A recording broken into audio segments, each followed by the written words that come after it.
What's up, everybody? Let's spin some yarn. Hi, I'm back.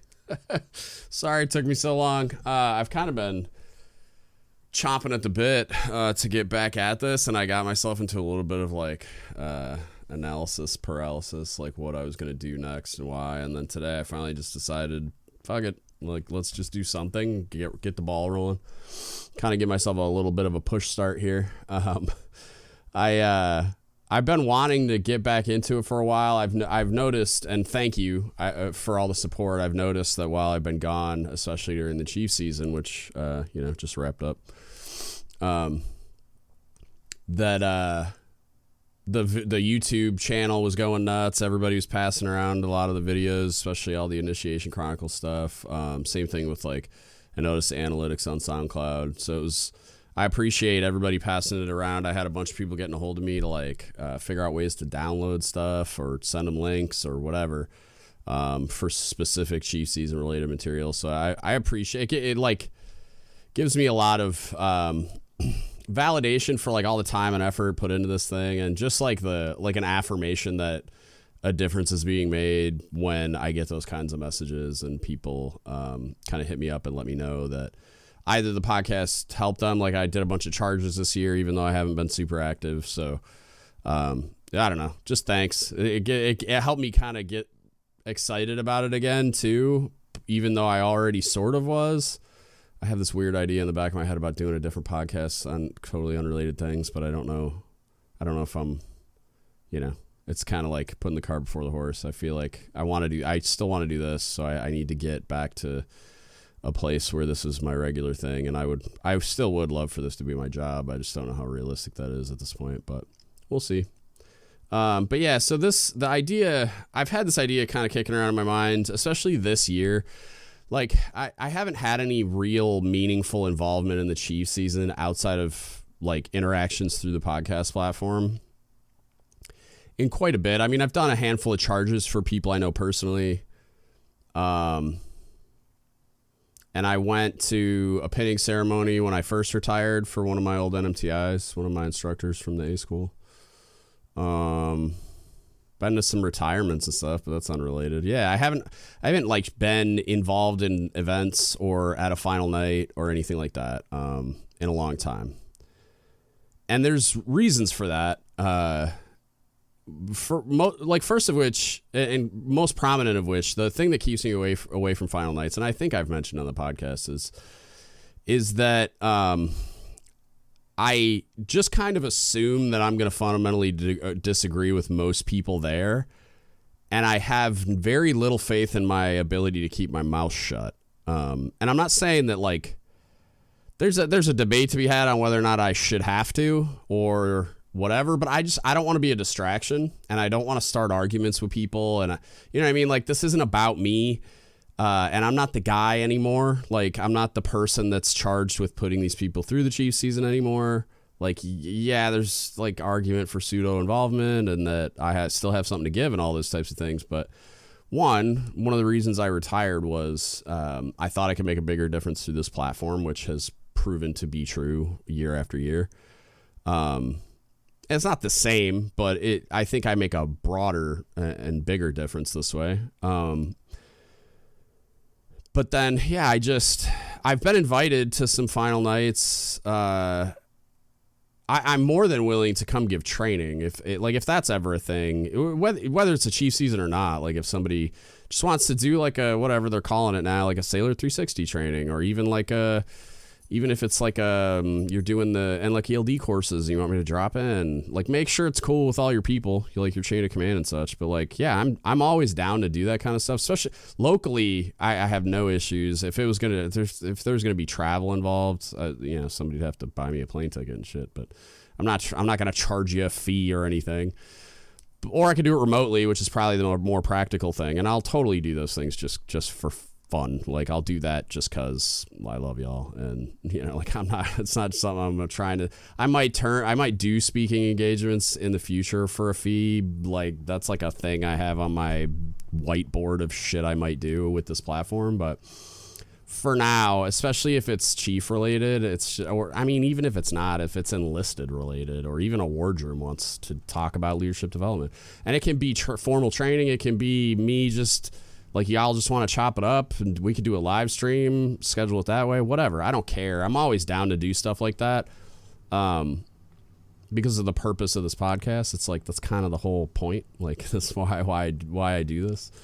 So I would always be down for stuff like that. But as far as just like actual involvement in chief season events, like, you've heard how critical I am of things. The last thing I want to be is a distraction, or like the last thing I want is for somebody that's seen like clips of the content and thinks I'm a big idiot and starts shit. And it's just like, dude, I don't want to be that guy that is like melting some Chiefs face off and distracting from the point of us all being there and whatever. Like, and I suspect that could happen, like, to there's a high enough probability of me losing my shit during one of those events, especially if somebody I care about is there. Like, I've been invited to like final nights for people that I'm invested in, like people I know personally and that I've done a lot of mentoring with and whatever.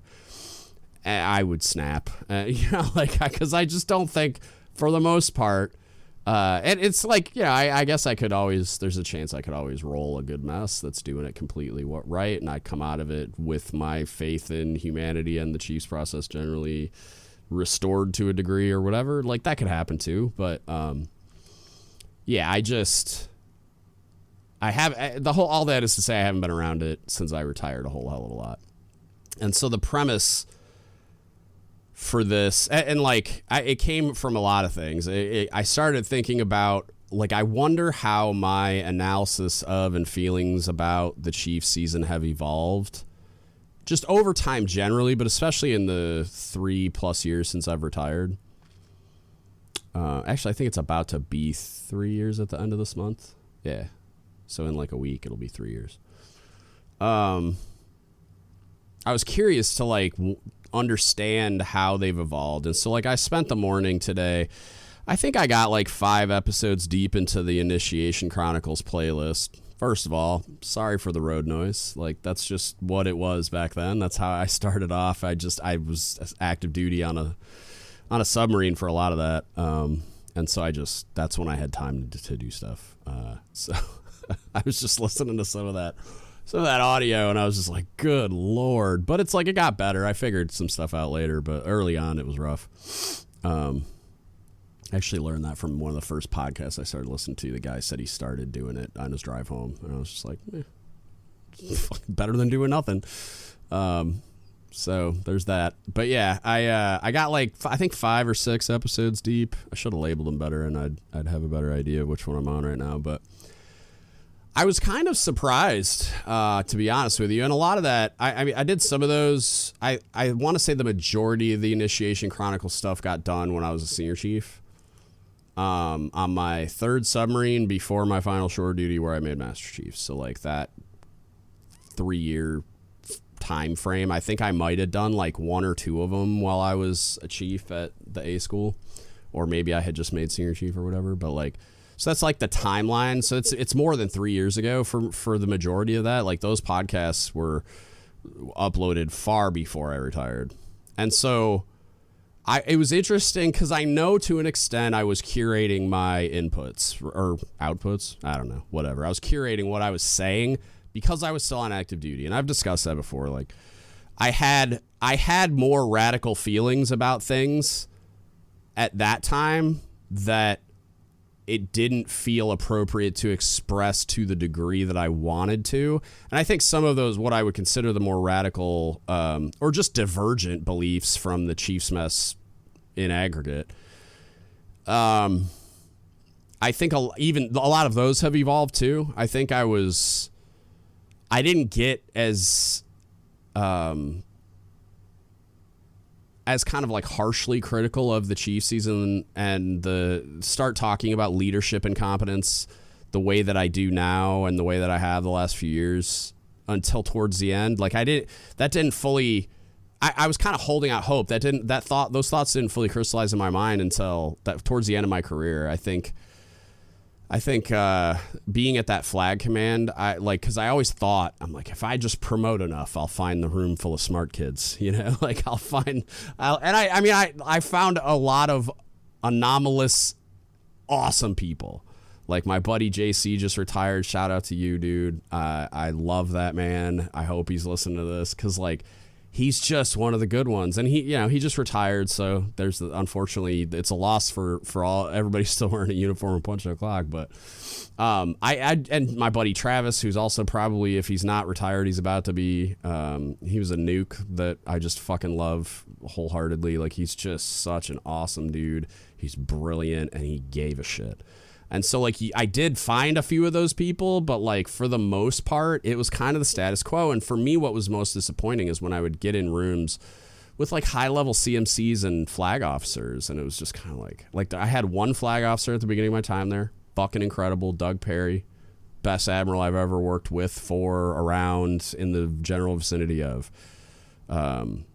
He's just the best, and he cares so much about sailors.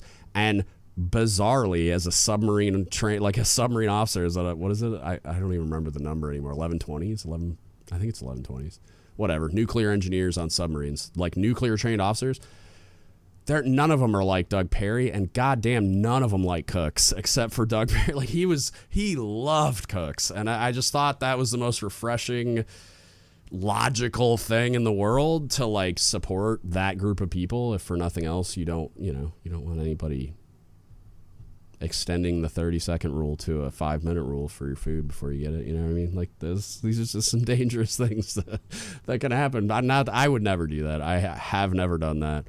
I would get in a fist fight with somebody before I fucked with their food, but I'm just saying, like, yeah, I'm not like, my reservations about that don't extend to everyone, let's say. So, but anyway, it's, I thought I would promote beyond a level of incompetence, kind of the opposite of the Peter principle that I've talked about in the past, but it just never happened. And there were all these anomalies of just incredible people, like the CMC I had at that flag command, one of my fucking absolute heroes that wore anchors, man. The dude was just the best.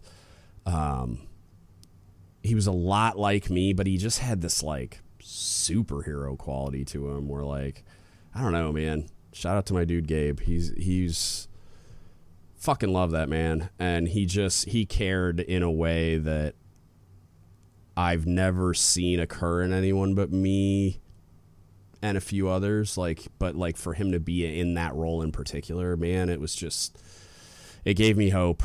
But they're rare. They're not the norm. And I would sit in some of those meetings, some of those rooms, and it would just be like, I think that's when I kind of got a more, I just kind of thought I had arrived at the highest level I needed to finally settle the dispute in my mind of just like, yeah, all right, this doesn't get better, like, fucking ever. And, I'm not going to I'm not willing to accept anybody saying, well, the Pentagon's pretty great. And it's like, if they were, none of this shit would be a fucking problem.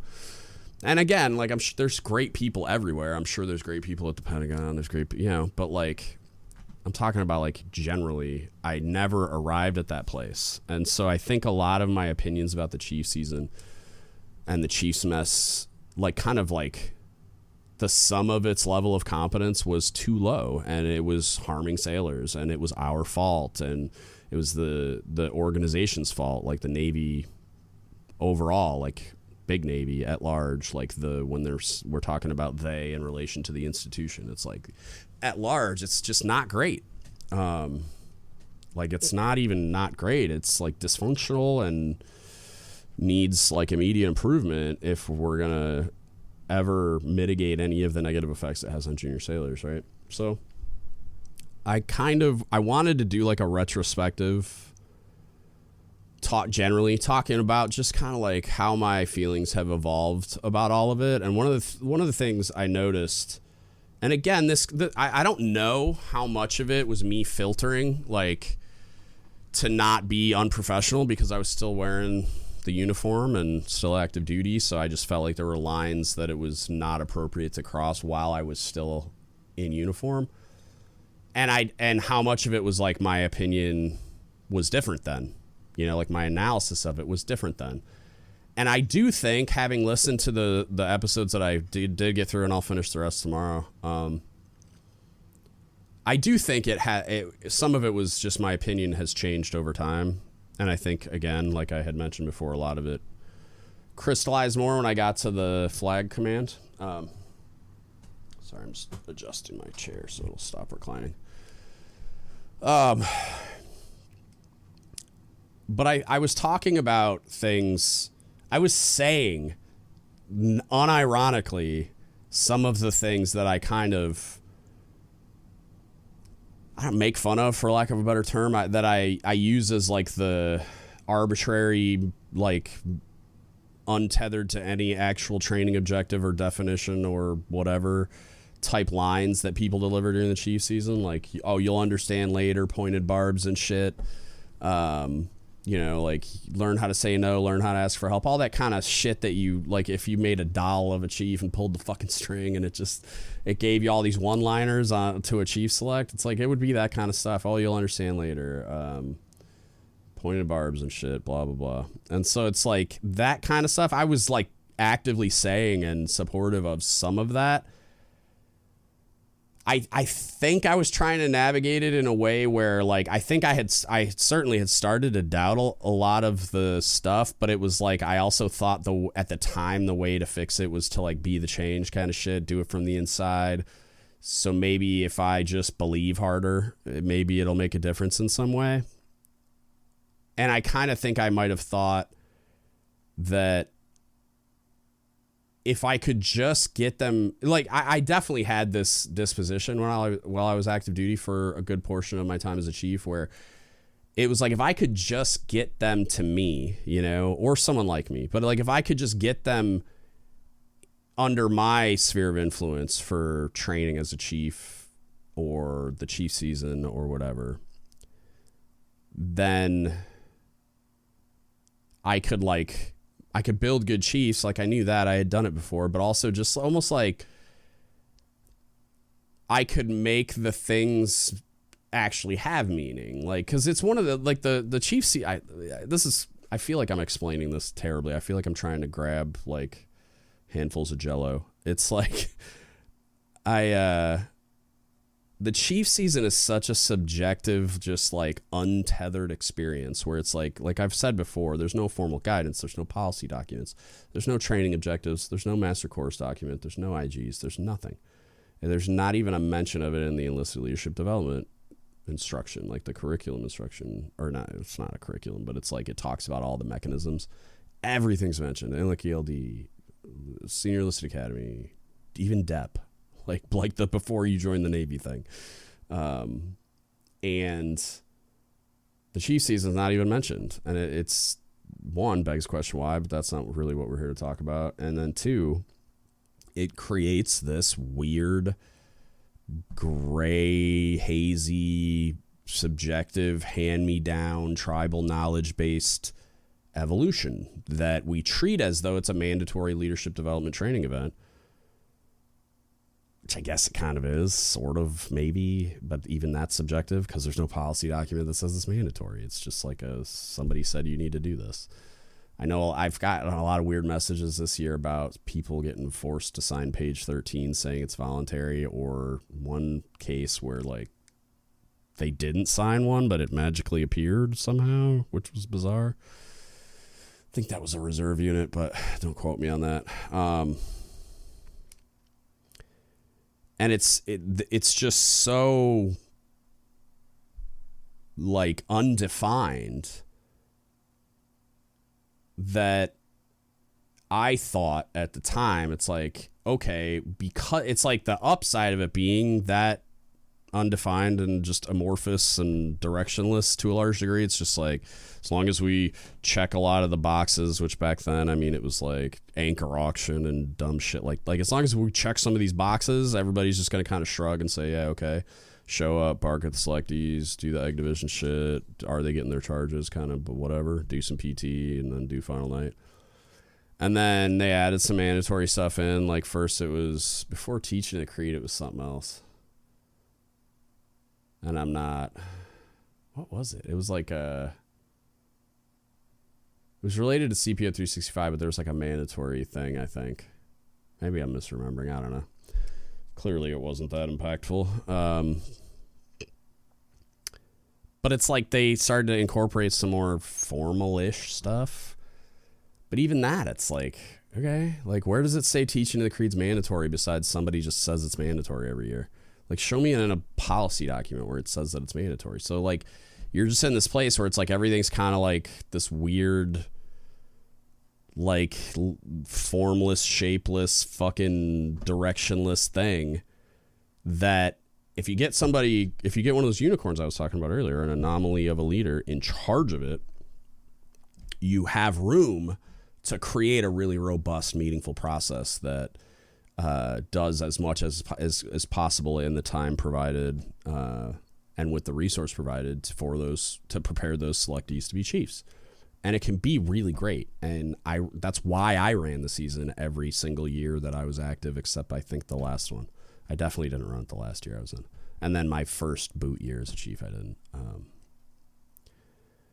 But, you know, like I have a decade of experience doing it, and it's just like, had it not been me, and I've been around enough of them, and then obviously just been inundated with feedback from all of the people going through it and from a lot of chiefs that are just participating like chiefs do and are really, really frustrated with what they see and experience. It's just like, if it's not that, and this is the Achilles heel of the whole thing, if you don't have a person that is trying to do the right thing, then what? You get a shitty, listless, directionless shit show of a fucking evolution that is a lot of just, this is how we've always done it. This is what happened to me, so now it's going to happen to you type of crap.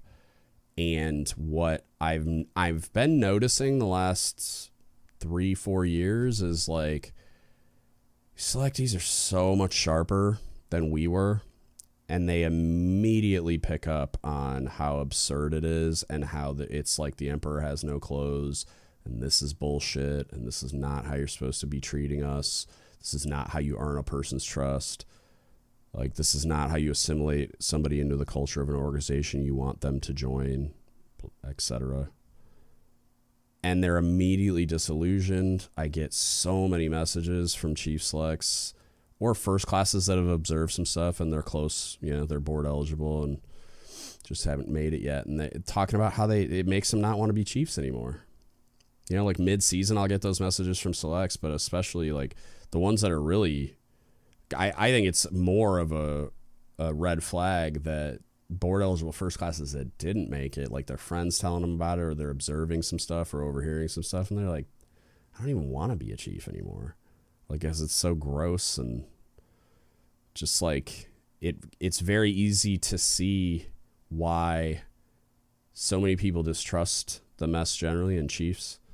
And also, like, why a lot of them don't want to be members of that mess. And, like, that Bill Houlihan thing that went viral years ago about guy checked into whatever ship he was CMC of, and they did their CDB, the, like, check-in one.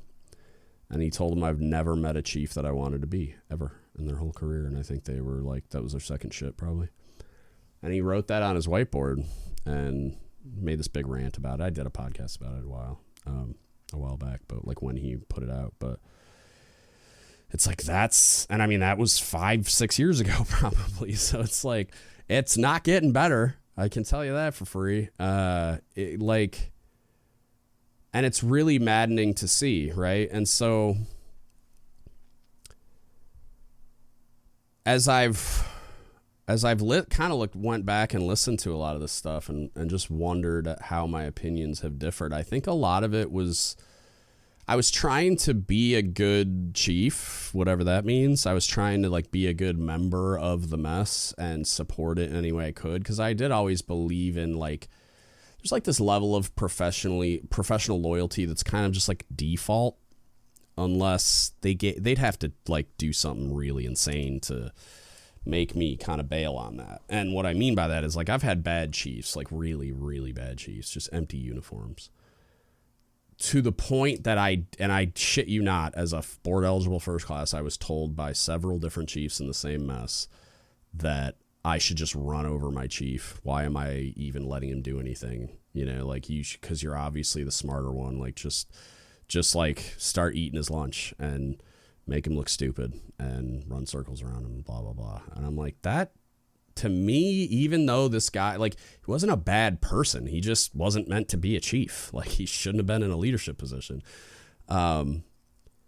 And so, like, in my mind, it was my job to get behind that guy and push, like, to support him in whatever way that I could, to, like, make my strengths his strengths. Like, he has this LPO that can help make him a better chief, hopefully. That, like, in my mind, that was my job. And same thing with Cobbs. I've had really weak Cobbs that I didn't feel like it was my job to bus drive them. I felt like it was my job to make them the best Cobb they could be by supporting them in whatever way they needed me to the maximum extent possible. Like, and that maximum extent possible statement, like, is comprised of, like, I can only do so much because I'm not the Cobb or CMC or whatever, but also, like, I'm only willing to go so far. Like, if I had somebody, which I can't say that I have, I've had some people that have towed the line for sure, but, like, never really had a Cobb or a CMC that has done anything that's, like, cover the Navy Times court-martial worthy, right? So, I've never found that line in my own interactions with the people that I worked for, but, like, still, even when I didn't like them and I thought they sucked at their job, it was like I still viewed it like at that default level of, like, loyalty based on the position that they're in. It's just definitionally my job to support that person in their job. Like, that's part of what I do. And so I think I was trying to do that as a chief for the mess as well, to an extent. But I also think I just my thoughts hadn't evolved to a point where I understand the things like I do now. For me, and this will be a later on thing, I've already got, like, a person in mind that I know is willing, but we just got to schedule it now that I'm trying to get back into the swing of things here. Is I also want to see, I kind of want to stress test some of my positions on things against somebody that, like, we're, like, probably principally aligned but don't agree on everything, like, everything exactly kind of thing. And I want to stress test my ideas against, and this person's still in uniform, so it's like I want to stress test my ideas against somebody that is still in it, is still actively involved in doing these things, and see if my separation from it and my vantage point is biasing me in any way, kind of thing. Like, I have suspected for a bit that based on my not being in it anymore and my only real interactions being through the podcast platform or being through people that used to work for me that are on their way up, or, I mean, I talk to chiefs that are retired or still on active duty now too, but I feel like the majority of my input it would naturally bias me towards thinking the chief season's broken, thinking everything's fucked and it needs to get burned down and fixed and everything else. And I suspect, I can't imagine a scenario where somebody can talk me off of that position. Maybe there are aspects of it that I don't, like, fully understand because I'm not in it anymore. I just don't have the right perspective. And so I'm going to do that as well. That'll be another episode, obviously. I do not have a guest on standby right now, but we'll work that out, schedule it, and that'll be kind of like a continuation of this. But I'll go through that stuff because I am curious to see how much, like, how I can defend it, and if I'm going to be presented with new information that makes me reconsider my analysis of certain things, which I'm always completely open to. And then finally, like, I guess I just want to refocus for a minute on the experiences of the people that are going through the season. Probably the last 3 years since I've been retired would be the most appropriate, because I just got back I was in San Diego for a pinning. One of my A school students made chief, and she wanted me to be down there to pin her, and went down there, saw some people, like my best friend's down there, and then he's a senior chief on a ship, and then one of my guys from my last submarine, he's out now, who's medically retired, and he's in that area too. So I got to have dinner with him, which was super fun.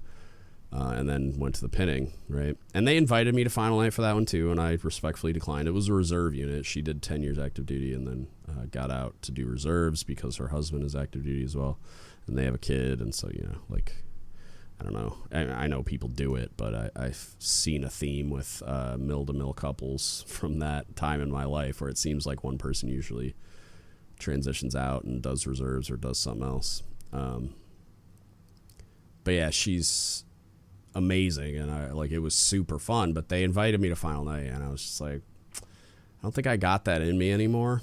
Not that I would never do it, I guess, if it was the right circumstances, and I felt like the person that wanted or needed me there like that, it was going to make some kind of a difference, like a meaningful difference for them. Okay, maybe I'd consider it, but like, I just don't think I want to do that anymore. I don't think I'm built for it anymore, and I damn sure don't want to like be a distraction for everybody that's put a ton of work into all that, and then anyway. But I am very troubled by just the volume of feedback that I get about how negative the experience is, how disillusioned all of those new chiefs are. Still hearing stories about messes not accepting people, which is the most fucking brain dead shit you could possibly do to a, like, it's just, you're absolutely outsourcing your own failure as a leader to the person that you're supposed to be leading. It is fucking criminal, and you should be ashamed of yourself if you're doing that. But I just, like, the thing that's really the most troubling to me is the just absolute volume of feedback. And it's not even just the emails and the DMs, which I'm not as attentive to anymore, but I still check occasionally. And then it says the instant response says to the automatic response says to email me, which a lot of people do, but some don't. And just comments on posts and clips, and especially YouTube comments, like, holy shit.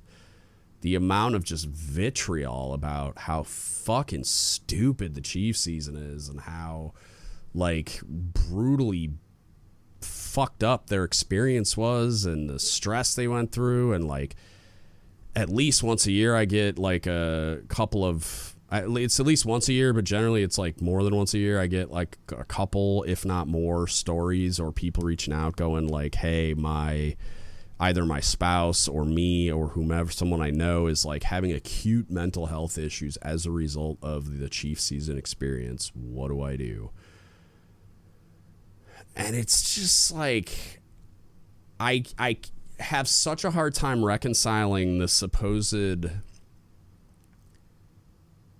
concern that the institution has, that the Department of the Navy has, that the leadership generally has for sailors' well-being, mental health, professional and personal, like, well-being and development. I can't reconcile people telling me that that's important to them and this happening at all. Like, it's fucking ridiculous. And I can't get to a place where any of it makes sense. And, like, maybe this discussion will crystallize some of it for me, or at least I still won't agree with it, but I'll understand how we are here still. But, like, I can't wrap my mind around seeing a sailor in extremis, them saying why they're there, and then someone not taking that seriously. Somebody, like a collective mess, not evaluating their process as a result, instead of just like chalking it up as that person's weak, or or we're just not going to accept them because they don't have what it takes, as if that's a fucking thing. Like, they were selected by a board of your superiors, generally. Like, it's fucking a bunch of master chiefs and senior chiefs if we're talking about the E7 board, and it's just like you don't get a fucking vote. Like, it happened already. The selection process happens at the selection board, and if you weren't there, you don't get a fucking vote. Your only job is to train these people and prepare these people to be chiefs, because they are going to be chiefs on pinning day. And if you can't like process that extremely simple concept, you got no fucking business training chiefs in the first place. Like, you're not qualified to make that judgment any fucking way. Plus, it's not a real judgment. It's something that happens on the selection board. So when you get to the symbolic moment of self-actualization, it's just a fucking metaphor, dummy. It's just a moment where you like make a switch flip in their head to kind of codify everything they've spent all this time supposedly being educated on by you during the Chiefs season. And if you arrived at a moment where it was an actual moment of acceptance, which it's fucking not, but let's say for the sake of argument that it was, and they're not ready to be accepted, it's your fucking fault. Like, I can't understand how that's not such a, it's not the simplest fucking idea, and it's not something that's incredibly, like, easy to just, like, hey, do you not understand what's happening here? Let me explain it to you. Get out some crayons and some construction paper and a glue stick, throw a little glitter on there, and then we're done. Like, it's fucking simple. It's incredibly simple. And I talk to dudes with stars over their fucking anchors that still think this is like theirs to decide. Like, oh, we didn't accept somebody because they weren't ready. It's like, no, you're a fucking idiot. That's what happened. Fuck. Okay, sorry. It's a sore subject for me. If you've been paying attention over the last few years, you know that already. Yeah, I'm really, really disturbed.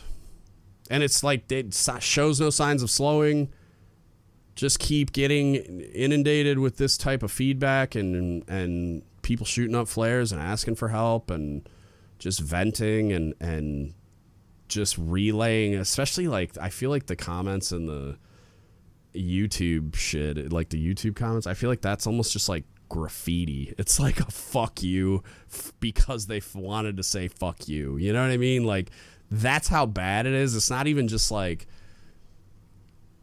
because like Reddit, I feel like that can be a lot of like junior people that don't even fully understand what they're talking about. Not always. There's for sure, like, you can it's pretty easy for me to tell the difference being, having a secret decoder ring for all this shit. But like sometimes it's junior sailors misinterpreting what they're seeing, but also their the experience as the end user of the Chiefs Mess leadership is valid, even if it's misinterpreted. It's your job to help them understand by explaining, by, mentoring, by educating. But the majority of it, like, I think like in the YouTube comments, it's just somebody's relief valve lifting. Like, they're just so fucking pissed and bitter and angry, and they don't even necessarily want to interact with me. They just want to let this fucking world know, like, let this ecosystem or subculture know, like, fuck you, dude. Fuck you for my having to go through that experience, and you're fucking fumbling it so hard. Like, just being so incompetent that you created this like eternal hatred for the Navy and for Chiefs, or bitterness, or whatever it is, just this angst. It's like, and a lot of times it's like people are going through genuine mental health issues, and it's like discounted as not important. Or like my favorite, and I say that like sarcastically with a little disgust mixed in, is like when I get the messages about like women that are either single moms or functionally single moms because dad's on deployment or whatever. And instead of getting any help, like flexing the schedule or figuring out resources to help the sailor get childcare or whatever so they can be as involved as possible, whatever it is, they basically get told, well, they weren't issued in your sea bag, so figure it the fuck out. And they get told things like, you should have a family care plan, as if that's going to magically create somebody to watch their kids while they're doing the things. Like, And it's like they'll want to do PT super early before the CDC opens. It's like that's like the most basic chief fucking logistics and organization and planning function in existence. Like, be aware of the needs of your people and plan accordingly. But you're just going to arbitrarily plan PT at a time you know that they can't accommodate, and then be like, fucking figure it out. And then tell them what a piece of shit they are when they can't make the CDC open earlier or something, so they're not at PT because their kids are more important than you and this whole fucking thing.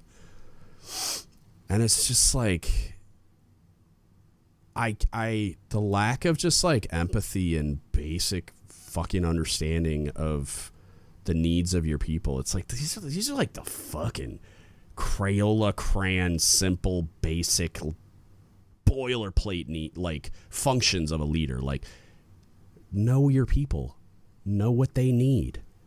I've heard know your people in relation to the like required competencies of chiefs for fucking my whole career. I remember hearing them talk about it on my first submarine. Know your people, be out on the deck plate, blah blah blah. Standards. It's just like, this is the fucking ABCs of this shit. And somehow you can't figure that out and think that it's their problem to solve. Why? Because you want to like pseudo haze them? Like, the fuck are we doing?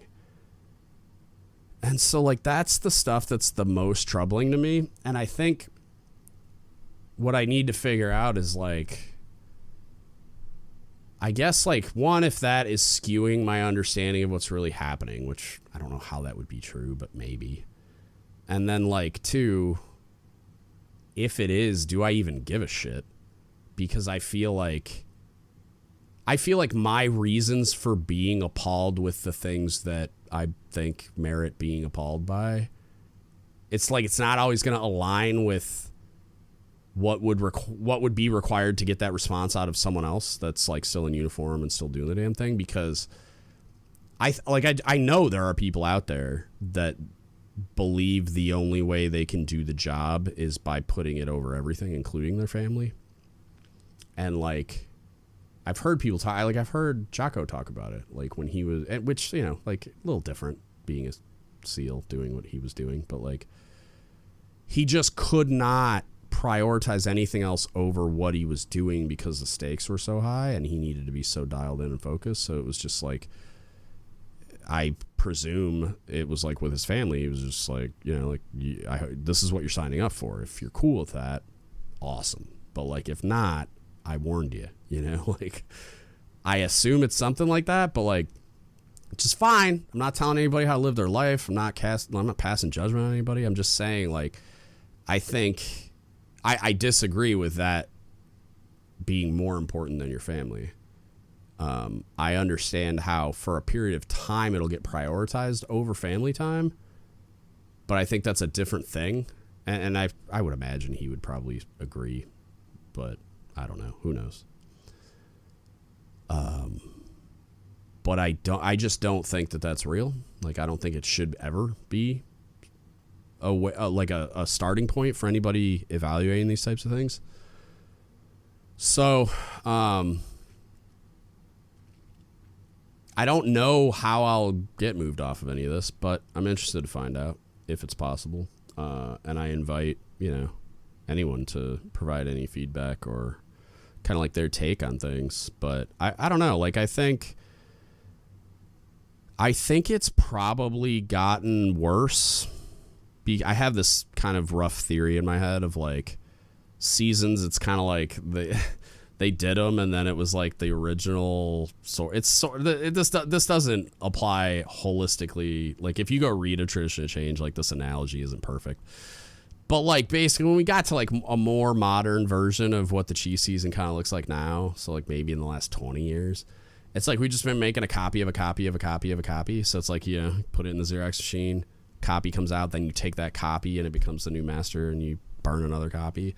And the more you do that, the more just like you're not going to be able to read whatever was on that after 10, 15 of those or whatever. So I just feel like it's been diluted and distorted in that kind of a way over time. because I haven't seen a MCPON add any direction or clarity to any of it in any meaningful way ever, except for Stevens when he was trying to professionalize it. I'll give him that.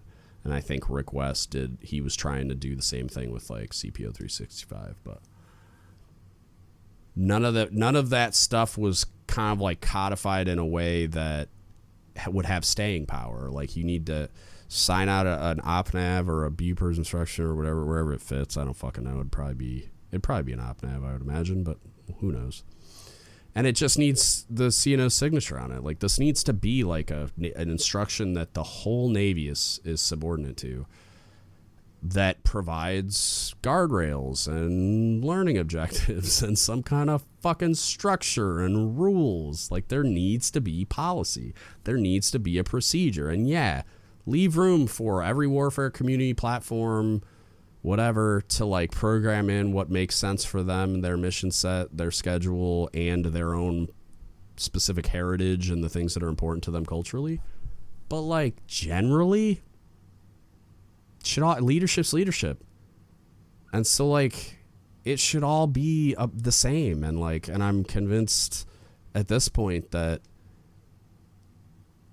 at large in the Navy, I don't know. I mean, maybe it is. Like, there's probably enough outliers that you could scrape together to do this in a way that would be pretty great. Like the Bill Houlihan's of the world and Gabe Millers, and like, there's plenty of dudes out there that I think, and women too, I'm sure. Like, don't get me wrong. I'm sorry, I'm saying it that way. But like I would call my homie Sasha if, you know, I was put in charge of this somehow, but she's about to retire too, but she's awesome. But like, there are probably enough outliers within the skin of the Navy that could do it too, but more and more I'm just convinced that, like, one, they probably have too much shit on their plate right now anyway. And two, I just think that like the unbiased analysis, and I think it would be perfect for somebody like Jocko and all his homies at Echelon Front, because they're all veterans.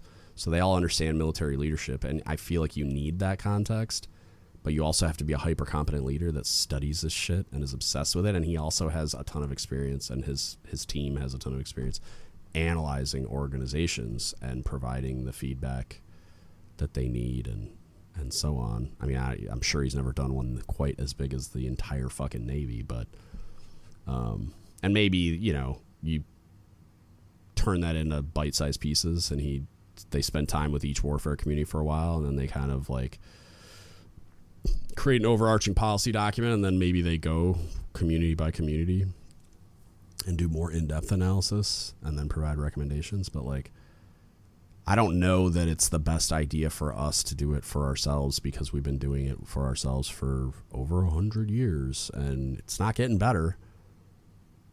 The work product is not getting better. It is getting worse. And I don't, you know, like, I'm like, in a weird way, I always qualify like my thoughts, like the way my cognition, as I'm a nihilist in a lot of ways. I'm a glass half empty kind of guy. That's just my disposition. I wish I wasn't that way. I wish I was, you know, glass half full, sunny morning person, whatever the fuck. But like, I'm not. That's just not who I am. However, I have this ability to cling to like the tiniest little modicum of hope that like maybe this MCPON will be different. I think his name's John Perryman. I know his last name's Perryman. I think his first name's John. I've heard of him. Like, I know a lot of people that know him, but I've never known him or worked with or for him or whatever. He's always been like, because he was so much senior to me that like even if he was in my area, he would have been like 3-4 levels above me. You know, like I think he was the sub 4 CMC when I was like, I don't know, on Jimmy Carter maybe, or like, so it was like he's just generations ahead of me, so I never knew him, but I knew guys that did. I've only heard good things, so like I don't know, like, and they were like, I don't even remember a lot of it either, but like I do remember the things being kind of positive. Maybe I'm making that up, but like, you know, like let's just say like he is fucking amazing. I hope that, like, I have this like thing in my brain where I'm like, maybe this is the one, you know, like like, even though I have only evidence to the contrary, I have only evidence demonstrated to me, MCPON after MCPON after MCPON, that nothing good is ever going to happen. You know, there are some things, like, I really do credit Stevens a lot for a tradition of change. I thought that took enormous balls to commission that and then release it and be like, oh, you're butthurt that I'm trying to change a Chiefs season. Well, turns out you don't know fucking anything about it. Here, check this out. And then release that document. But yeah, like, all that happened after he left was they undid everything. They changed the name back to Initiation. Everybody kind of pretends a tradition of change doesn't exist. Like, I'm a big evangelist for it. Jim Lucci is a big evangelist for it on his Facebook page and stuff too. And I send a lot of people his way, but I mean, there's a lot of Chiefs out there that have never seen that fucking document and still believe everything on Goat Locker's true. And it's just like, ugh, it's brutal. But yeah, I have that thing in me where I'm just hoping that maybe this is the team, like this CNO who's also a submariner, and this MCPON might maybe make some kind of meaningful change. It could happen. They have the power to do it. There just has to be the will. And it's like, it's not even something I think would cost much money, if any. Like, it's just writing an instruction and releasing it and saying, this is how you're doing it from now on. Like, it's man hours for sure. And I mean, there might be some like costs inherent to creating a new opnav and releasing it after routing it for approval. But like, I can't see why there would be. Unless there was some kind of like logistical support that would, like, the policy would create costs by saying all these organizations have to do all these things. Maybe they restructure things in a way where like the NLEC ELD CPO leadership course is part of it, or maybe NLEC ELD is going to do teaching the creed from now on, or maybe we just shit can't teaching the creed because it's a big pile of dog shit and make something better based on the mission, vision, guiding principles. That NLEC ELD would teach. Maybe then that becomes a thing where funding's involved or whatever. But yeah, I have I have that trait. So I guess I'm like holding out hope that maybe somebody comes along eventually and they just get so sick of it being this broken. But like, I'm like cautiously optimistic, like I always say, I guess. I don't know. Yeah, and besides just all that, like this is more almost like a way too long preface for what I plan to do with this idea. I do also plan to, like, let's get into like a little podcast update thing. I also plan to finish the Trust series. I'm about done with a book I was reading about why people lie that I thought was pretty interesting, but I'll finish that series for sure. I've got another book I want to work through for just kind of like a different episode. But yeah, I'm definitely going to keep doing the theory to practice stuff. I suspect I'll keep doing spin the yarns too, like this one. I don't know if I said that at the beginning, like, let's spin some yarn, but I was supposed to. A little rusty. And yeah, I mean, I'll probably do some other stuff too. I may occasionally still do interviews, but those are going to be rare. Because like, I just want them to have a very express purpose. And I also want this to be more educational and less I'm just pumping out podcasts because like it's Wednesday, which is kind of that's not a shot at anybody that does interviews, or like the homies at PTSF, like they pretty much only do interviews, but like they're doing a different thing than me and they're fucking great at it. It's more just for me, I got into this weird rhythm where it was just like, I got to get something out, you know? And it's like, no, I fucking don't. And if I'm going to put something out, I want it to not suck. And I want it to accomplish what I set out to accomplish, which was leadership development and education.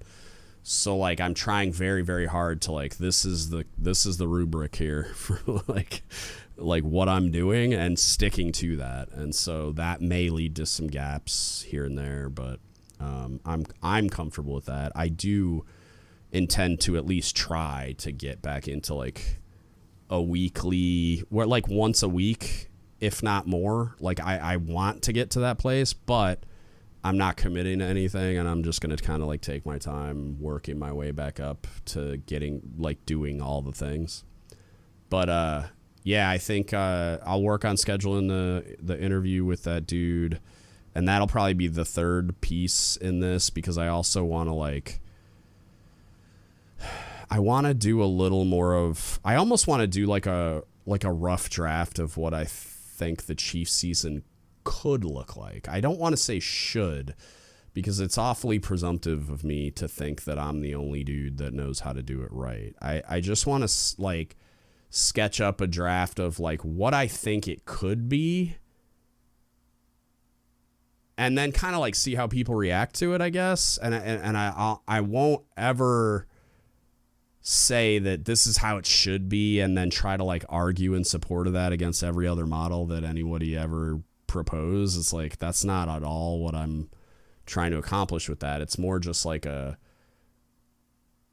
knowing what I know and having the experience that I have, what could I propose as a solution? And maybe it turns into a white paper or something. I would love for other people to get involved in that, but I would like to start with just doing the next episode as kind of like a, like, this is what it could look like, and maybe this is what it should look like, but I'm never going to commit to that, because I feel like it would be an exercise in like vanity or ego or something to say that, but like, you know, but I do want to just do it as like a fun thought experiment, and also just like maybe it's something somebody can build on, or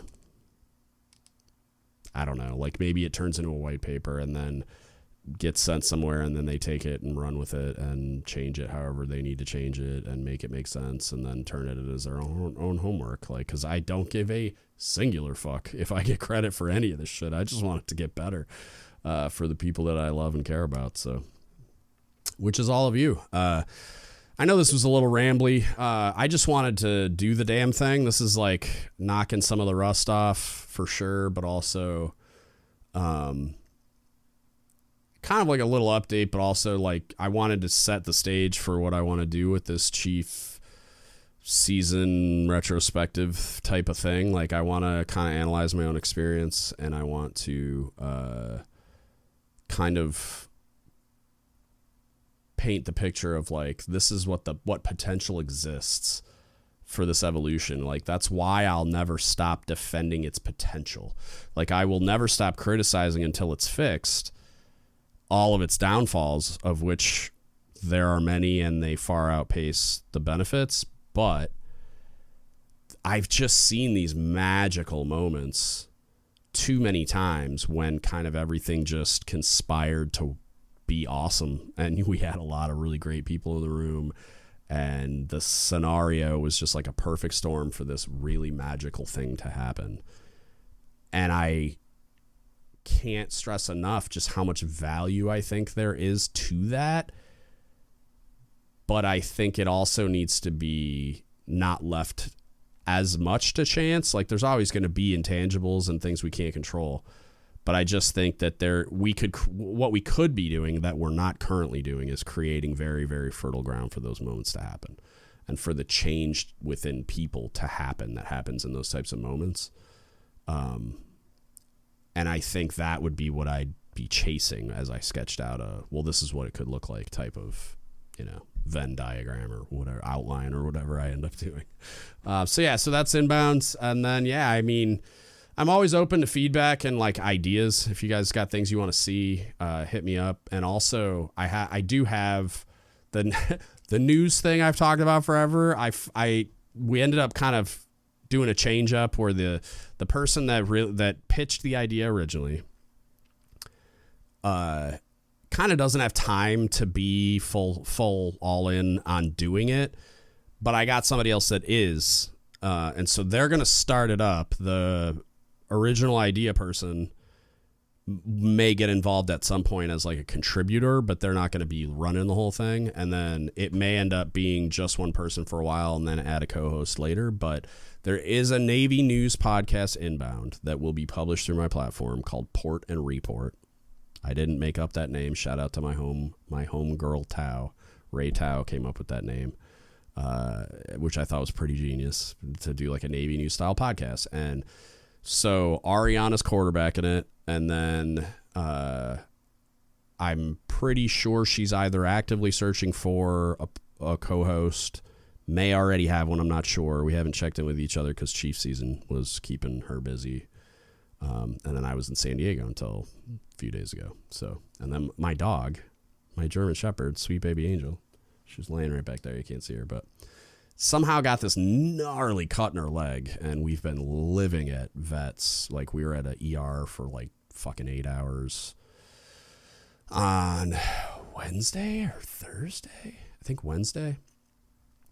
And then we've had to go back every single day to get her bandage changed by professionals because of it was like in a weird place, couldn't stitch it shut, so they wanted it to heal naturally, but they had to clean it and they were putting all the stuff on it and fancy bandages and just shit I'm not qualified to do and don't have the materials for. And so we've just been like living at vets all week too. So that's kind of kept me from getting rolling a little sooner, but because I kind of wanted to start this during the Chiefs season. And then I may do like some new Initiation Chronicles stuff.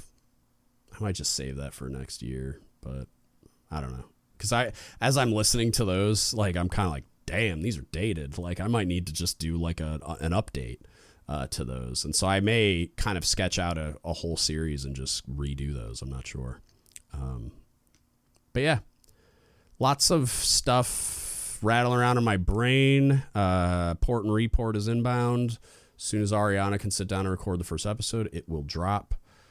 And then should be recurring from there. And then if you have ideas or things you want to see from me, hit me up. Don't give up the shit podcast at gmail.com. If you want to support us, there's a donate button in the upper right hand corner of the website. There's a shop button on the website. I'm in the process. I kind of sundowned DGUTS Apparel, the URL. Like, there's no more web page for that, but I'm going to migrate a lot of that just into the shop button on dgutspodcast.com and just make it one thing, because I kind of overestimated the demand, and I also just I kind of built bigger instead of starting small and letting it grow. And so I'm just kind of, just for efficiency's sake, I'm downsizing it a little bit, but all of the stuff that was available will become available as I update the store again. So, just stay tuned for that. I think all that's in there right now is podcast shirts, but I will continually, work on that as I have time. And then, there is still Patreon. I'm going to retool that somehow because I'm really sorry to the people that have been contributing, a lot of which have canceled their subscriptions. And because of course you did, I kind of fumbled that pretty badly as I was having my issues and just not being active and engaged with the podcast. And so I should have just shut that off a long time ago. But, I do feel like I owe those people still, and I'm going to try to find a way to retool it so that I can step away, and that's not the result. I don't know what that's going to look like yet. But if you want to support us, Patreon's a great way to do that.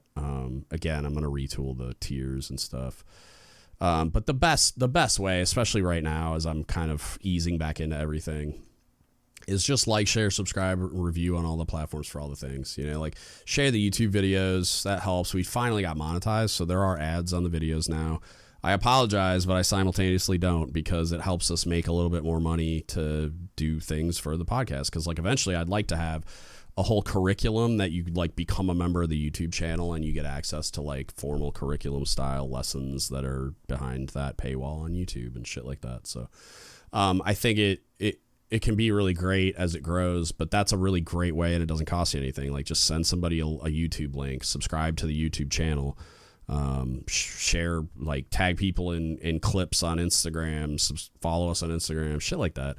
I'm going to get more active on TikTok probably, because it seems like that's going to stay. I kind of just stopped because I thought it was going to get deleted from the US at one point, and then I just never got back on it. But I'll get back on there too, and all that kind of stuff. So just like, you can just follow us and share shit and tag your friends, text them a link to the podcast, whatever. It's all helpful. It all helps get the word out. It doesn't cost you a dime. So we really, really appreciate anything you can do, including just listening. And that's it. That's what I got for you today. Thank you so much for listening, and don't give up the ship. Please hit the like button, drop a comment down below on what you thought, and subscribe to the channel.